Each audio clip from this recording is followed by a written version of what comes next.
ঠাকুমা ঝুলি খুলবে, মজার গল্প বলবে। ঠাকুমা ঠাকুমা একটা গল্প বলো না। আচ্ছা নাতি, বলছে চোদাইপুর গ্রামে খাঁচা নামের একটি ব্যক্তি বাস করত। খুবই দারিদ্র ছিল, গাড়ি বিক্রি করে সংসার চালাতো।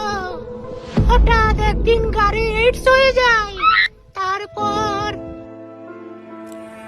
মা, আমার বন্ধু এসেছে, আজকে আমাদের বাড়িতে খাবে।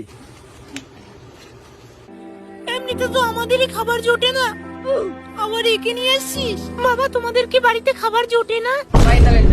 আরে দাঁড়া, মা ওরকম বলে, মায়ের কথায় কিছু মনে করবি না। আগে তোর বাবা গাড়ি বিক্রি করে সংসার চালাতো, এখন তোর বাবা অসুস্থ।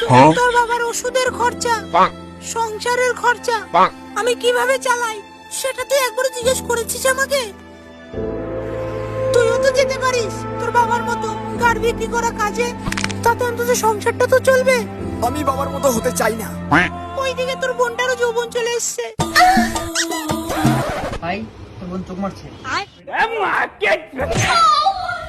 বিয়ে দিতে হবে, সেটা কি একবারও ভেবেছিস? সারাদিন নিকম্মার মতো পড়ে থাকলে হবে?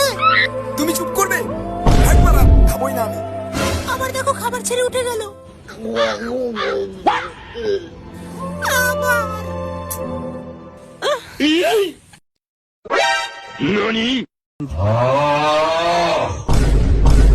বাবার একটা রুটি দেবো?